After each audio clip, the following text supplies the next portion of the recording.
রান্না বান্না করতে বরাবরই আমার খুব ভালো লাগে। আর বড় বড় হাঁড়িতে বেশি বেশি মানুষের জন্য বেশি বেশি করে রান্না করতে আমার আরও বেশি ভালো লাগে। তাই তো আজকে 1 কেজি মুসুরির ডাল স্পেশালভাবে ভুনা করেছি আম আর টমেটো দিয়ে। এটা আমাদের একটা ওয়ান ডিশ পার্টি ছিল, ওই পার্টিতে আমার কাছে পড়েছিল ডাল। আর আমি এই ডালটা চলচড়ি করে রান্না করেছি এবং খুব সহজভাবে আপনাদের সাথেও দেখানোর চেষ্টা করেছি।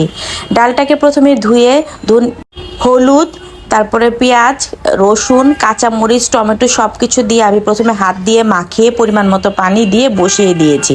এখানে আমি অল্প একটু আদার পেস্টও দিয়েছি।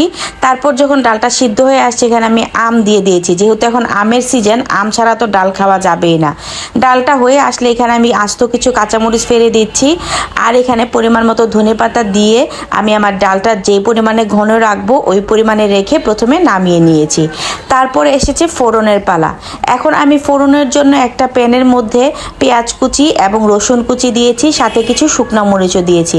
এখানে কিন্তু রসুন কুচিটা একটু বেশি পরিমাণে দিতে হবে। তারপর দিয়ে দিচ্ছি কিছু গরম মশলা। ব্যাস, আমার ডাল বাগার একদম রেডি।